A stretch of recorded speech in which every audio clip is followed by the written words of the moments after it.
Cuando nosotros nos introducimos al tema de Jesús como el hechicero, estamos presentando un tema que no nace en la crítica contemporánea acerca del Jesús histórico, sino que en realidad es un diálogo que los grandes apologetistas del siglo segundo tuvieron con el rabinismo. Es el caso, ¿cierto?, de Justino, con Trifón, y en sus diálogos se conoce como a Jesús como un hacedor de milagros. Y para muchos en nuestra época pareciera ser que solamente el hecho de decir que Jesús es capaz de hacer milagros basta y sobra para denominarlo como el Cristo, como el Jesús Cristo de la teología neotestamentaria.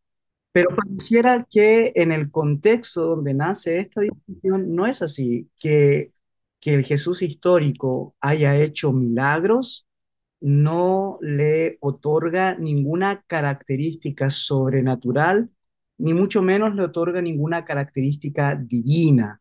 Pareciera ser que el hecho de que hiciera milagros es más, ni siquiera es gran cosa para sus contemporáneos. Algunos, ustedes que han leído el texto bíblico, saben que se enojan cuando sana en el día de reposo. Entonces, para nosotros que miramos o hacemos una lectura desde nuestra época, decimos, pero ¿cómo no se dan cuenta que está sanando, que está haciendo un milagro, que está caminando sobre el lago, ¿cierto?, de Genezaret, que está sacando un demonio de una persona, que le está dando vista a los ciegos? ¿Cómo no se dan cuenta de eso? Ya el solamente hecho de que tenga la capacidad para hacer cosas sobrenaturales lo deberían convertir en un ser diferente, pero sus contemporáneos no tienen ninguna impresión, no se impresionan, pareciera ser que ni siquiera les llama la atención, ni mucho menos les da eso el, la base para denominar a Jesús como Dios, ¿no? Que es un dogma que después la iglesia primitiva va construyendo a través del tiempo. Entonces, la pregunta es ¿por qué? ¿Por qué a los contemporáneos de Jesús no les sorprenden que Jesús sea capaz de hacer milagros? El Jesús, cierto, de la historia. ¿Por qué a las personas que le rodean les molesta no que haga milagros, sino que en realidad interrumpa el día de reposo, que para el contexto de Jesús el día de reposo es más importante que los milagros? Entonces, en ese sentido, la historia, pero también la arqueología, tienen algo que decir al respecto de esto. Yo quiero presentar la bibliografía del día de hoy. Yo sé que muchos de ustedes les gusta trabajar con libros. Quiero presentar a Jesús y la arqueología. Este libro lo subimos en, am, en el Classroom, así que ahí los pueden encontrar. Eh, Está otro que se llama En la frontera. A ver, voy a sacar el filtro para que lo puedan ver. Voy a sacar el filtro para que los puedan ver.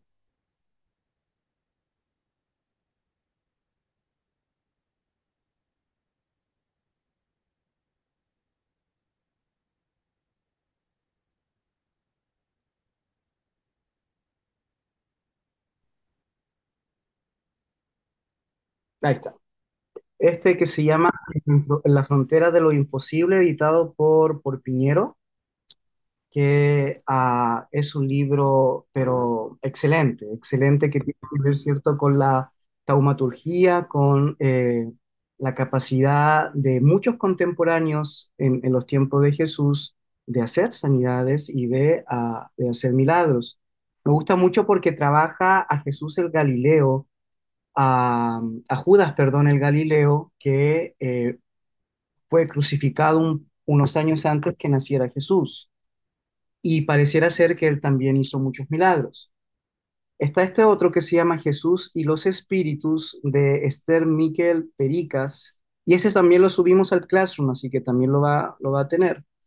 Y está, cierto, Jesús y la arqueología, y hay dos capítulos que trabajan sobre Jesús el exorcista y Jesús el hacedor de milagros. Hay muchos más, pero me gustaría que tuviesen en cuenta estos tres libros y a una exégeta bíblica que les voy a presentar el día de hoy, que nos va a ayudar a introducirnos en el tema.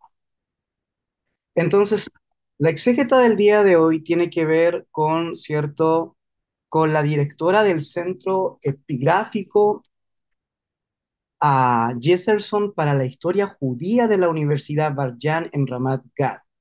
Entonces, en este sentido, ella es una docente que trabaja, cierto, con la filología, pero también la antropología judía de la Palestina del primer siglo.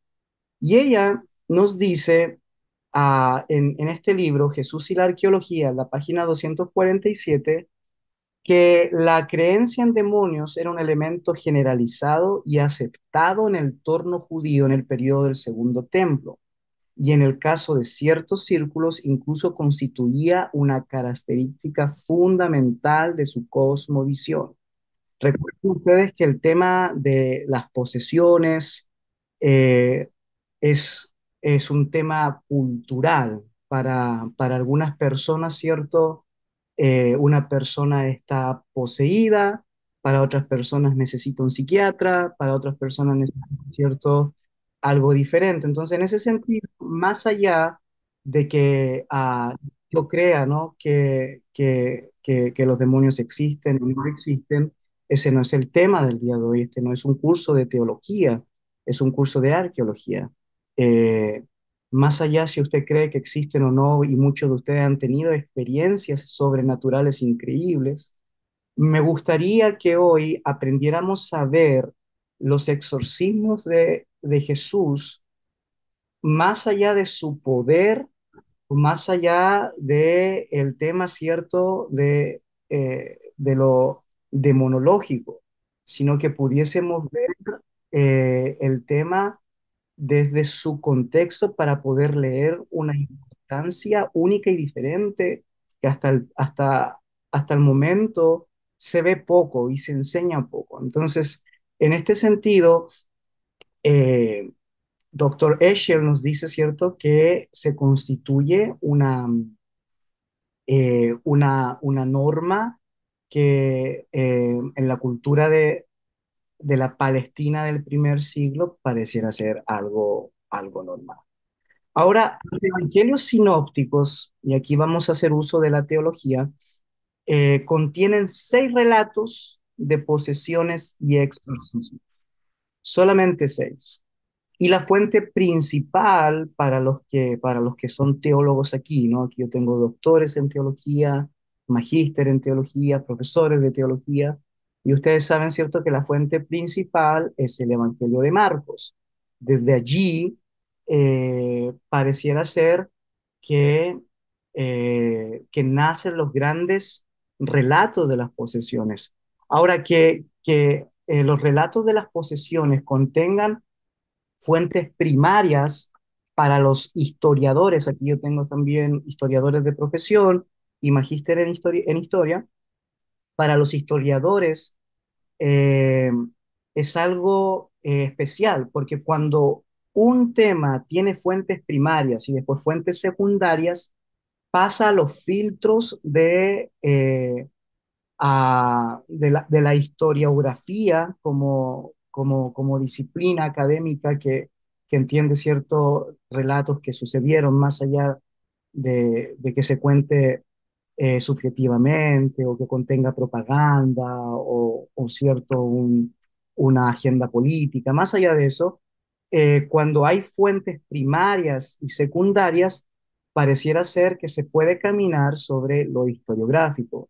Por eso la doctora Miquel nos va a decir, la que escribió este librito, nos va a decir de que los relatos de posesiones e incluso de milagros son los relatos más fidedignos que podemos nosotros encontrar en los evangelios en cuanto a historia, entendiendo a lo que el mismo Papías nos decía, ¿no? De que, hablando del Evangelio de Marcos, que son memorias de los apóstoles, son memorias de los primeros discípulos, más allá que son construcciones teológicas, originadas en comunidades, ¿cierto? Con desafíos pastorales específicos y regionales y todo eso. Más allá de eso, pareciera ser que el tema del ah, exorcismo y de los milagros es algo que realmente sucedió. Y ya que estamos caminando, y lo dejamos claro en la primera clase, no en el Jesús teológico, sino en el Jesús histórico, pareciera ser que realmente sucedió. Entonces alguno de ustedes se va a asustar y me va a decir, pero no, Ismael, ¿cómo? Si estamos hablando del Jesús histórico, entonces no podemos hablar de milagros, para nada. Eso no es así, porque desde lo histórico, y ya les voy a mostrar algunos ejemplos, sí se puede hablar de lo milagroso y de lo sobrenatural, y no necesariamente al hablar de lo milagroso y de lo sobrenatural estamos hablando del Jesús teológico. Podemos seguir caminando la corriente del Jesús histórico desde el tema de los milagros y desde el tema de los exorcismos o de las liberaciones, si usted prefiere llamarlo así. Entonces, en ese sentido, eh, el Jesús histórico no deja de ser histórico por su capacidad de taumaturgo, de hacedor de milagros, y el Jesús cristológico no es cristológico porque tiene poder sobrenatural. Como le acabo de decir, para los judíos no significaba nada que Jesús hiciera un milagro. En realidad no era la gran cosa. Pareciera ser que el texto nos deja como esa sensación de que como que estaban acostumbrados, no sé, a cosas. Y, y el milagro se transforma en algo especial. Por eso que no lo vemos en el cuarto evangelio. Y ustedes, como la mayoría de ustedes son teólogos, saben que en el cuarto evangelio no se habla, ¿cierto? De dunamis en griego, sino que se habla, ¿cierto? De semellón. No se habla de milagro, se habla de señal. Y el evangelio de Juan se construye desde 7 señales. Entonces, en ese sentido, pareciera ser que el cuarto evangelio no necesita los milagros para tener una cristología alta, una cristología eh, superior a los sinópticos. No los necesita, porque como les digo, milagros no es igual a hijo de Dios, sino que en realidad a cuarto evangelio trabaja los milagros desde el tema, ¿cierto?, de las señales o de los indicadores sociales y antropológicos. Cada una de las señales del Evangelio de Juan tiene algo más que decir que simplemente mostrar el poder de Jesús de Nazaret. Entonces, son 6 relatos que tienen los evangelios sinópticos y Marcos es la fuente principal, lo que constituye para los historiadores que a lo mejor ni creen en Dios, pero sí creen en el Jesús histórico, lo que constituye que en realidad estos sucesos sí ocurrieron.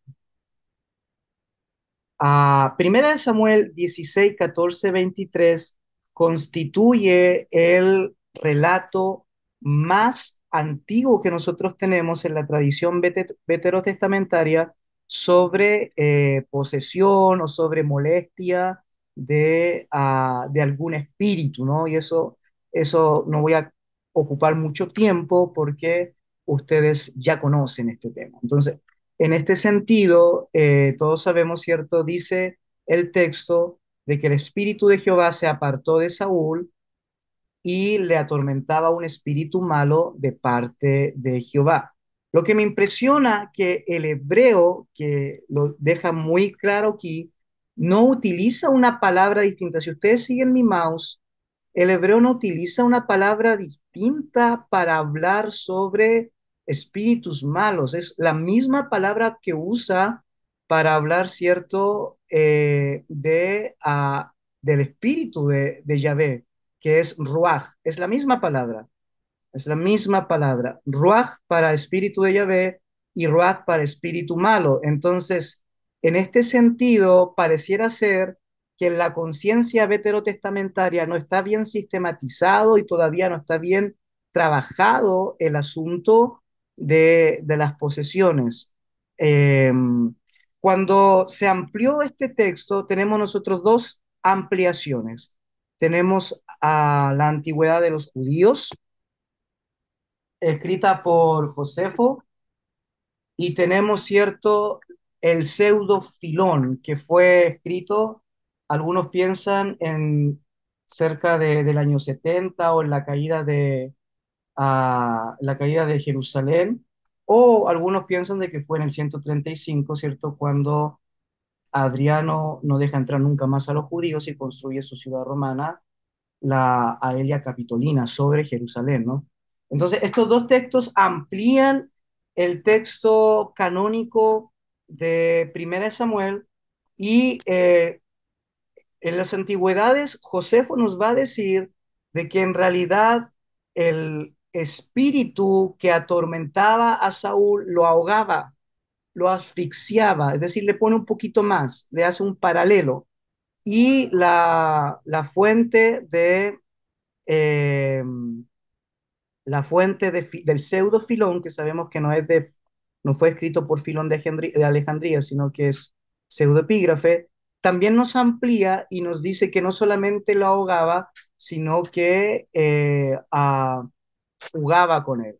Entonces, estas dos ampliaciones nos dan un marco de que, al parecer, la sistematización de la demonología, si se puede llamar así, o del tema de las posesiones, es bien tardía.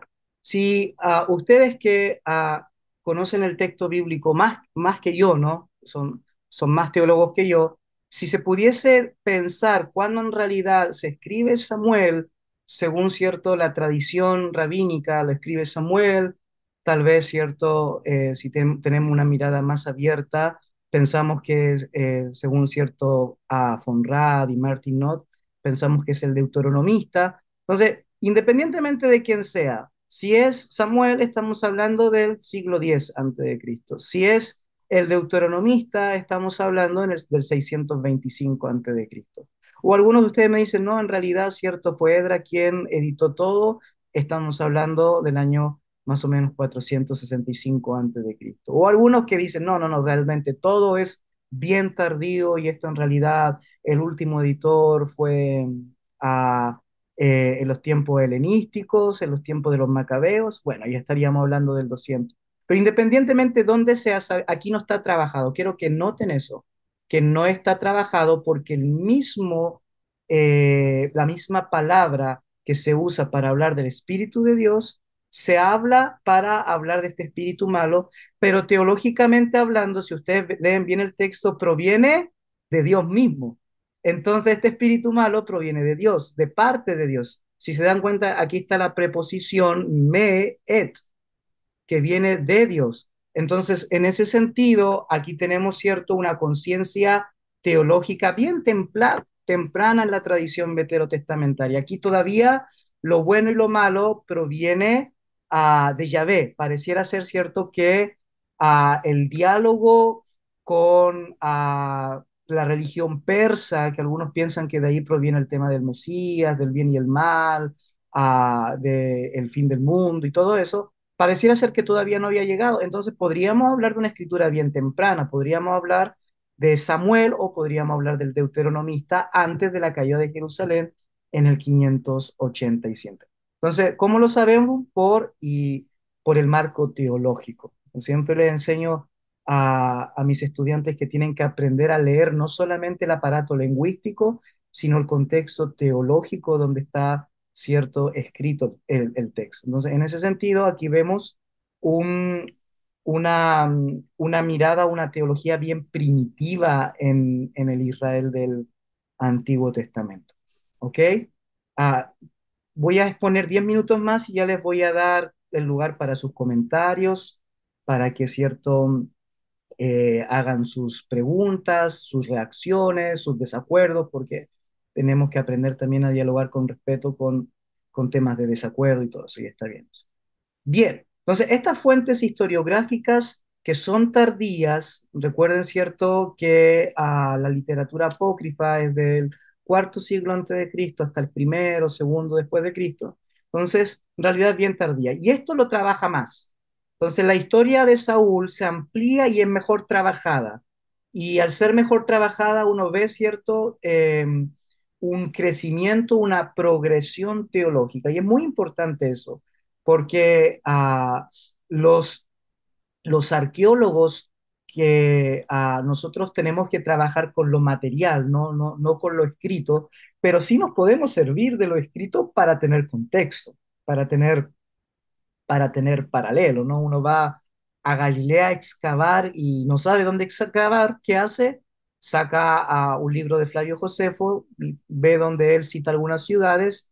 eh, Flavio Josefo fue muy específico, habla sobre, cierto, los cerros que están cerca del lado norte del mar de Genesaret, y ahí, entonces, obviamente, un arqueólogo va a usar el material escrito para poder tener un paralelo, un contexto, no como fuente última, pero sí como fuente que puede consultar, como una fuente consultora donde puede ayudar en algo. Entonces, en este sentido, tal vez esto no tiene que ver con lo arqueológico, pero sí lo historiográfico nos ayuda para interpretar lo que se encuentra. Y al final les voy a mencionar una inscripción, y allí nos metemos 100% en lo arqueológico, que nos ayuda a ver a Jesús de Nazaret de una forma totalmente distinta, y el hecho de que hacía milagros y liberaba, ¿cierto?, a las personas esclavizadas por los demonios. Bien, aquí tenemos Qumran. Fue muy importante que el doctor Royman hubiese estado con nosotros el sábado porque nosotros ya tenemos una base de lo que es Qumran. La mayoría de ustedes tal vez no pudo estar en la clase el sábado, pero se las grabamos, se las entregamos, las subimos al Classroom, y ahí él, cierto, empieza a citar, y esto que pareciera ser que para algunos, cierto, es chino, no es chino, cierto, es la cueva número uno, y empieza, cierto, a hablar sobre el Apocalipsis del Génesis, capítulo 20, 16, 17, y dice, y él habla sobre este texto, habla sobre un exorcismo, habla sobre un exorcismo, y estamos hablando, ¿cierto?, que puede ser 150 años o 100 años antes de Jesús o 100 años después de Jesús. Recuerden que en lo arqueológico nosotros no trabajamos con certezas, trabajamos con aproximaciones. En la academia, cuando una persona trabaja con certezas, donde dice, esto pasó en este año, aquí, acá y así es, siempre se mira con sospecha porque las certezas marcan muchas veces una agenda detrás, ¿cierto?, de lo que se quiere decir. Entonces, siempre nosotros tenemos que trabajar con márgenes. Yo le enseño a mis estudiantes de que ellos tienen que trabajar con variantes, que cada vez que hagan una exégesis de algún texto bíblico o que interpreten algún material arqueológico, deben de jugar el ajedrez exegético. Yo tengo aquí algunos estudiantes del magíster en teología, donde enseño el seminario de Biblia, y yo les digo eso, ustedes tienen que trabajar con variantes exegéticas. Su posición como profesor puede tener usted su posición y está bien, pero su labor es mostrar diferentes caminos, es un facilitador del conocimiento. Entonces, en ese sentido, tiene que trabajar con variantes, y por eso usted tiene que estar preparado para poder responder a un contexto si este libro fue escrito 100 años antes del Jesús histórico o 100 años después. Entonces, tiene que trabajar con esas variantes, y ahí tiene, cierto, un margen. Por eso se habla de aproximaciones y no de certezas. Bueno, el apócrifo del Génesis en el capítulo 20, 16, 17 nos va a decir que esa noche Dios le envió, ¿cierto?, un espíritu castigador. ¿A quién? Está hablando del faraón. para afligirlo a él y a todos los miembros de su casa. Y el mal espíritu fue exorcizado por Abraham. Ahí alguno dice, ¿por qué le pone con N? Y todo? Porque así está en el texto. Entonces, eh, Abraham fue el primer exorcista según los rollos de Qumran. Fue el primero que fue primero, el primero incapaz de sacar un espíritu malo de otra persona. Entonces, si se dan cuenta, no es un tema novedoso. Y lo vuelvo a repetir para, para los movimientos judíos en el tiempo del Señor Jesús, que Jesús haga milagro no es novedad. Que Jesús exorcice personas no es novedad. Para ellos no les mueve nada. Lo que sí es novedad son otras cosas, son otras implicaciones. En el libro de Antigüedades, en el capítulo 8, verso 46 al 48, se nos cuenta esta historia. Y esta historia es una historia que, cuidado, porque les va a llamar mucho la atención. Josefo, Flavio Josefo dice, he visto a un tal Eliezer, paisano mío, perdón de rata, liberar a hombres poseídos por demonios en presencia de Vespasiano. Está hablando, cierto, del emperador. Sus hijos, tribunos y otros varios soldados. Y esta es la manera en que los curaba. Ponía en la nariz del poseído un anillo que tenía bajo su sello una de las raíces prescritas por Salomón. Pareciera ser que en el tiempo de Josefo, recuerden que Josefo era más joven que el Jesús histórico, y que fallece como aproximadamente del año 100. Entonces, justamente es contemporáneo del cuarto evangelio, ahí hay que hacer un alto.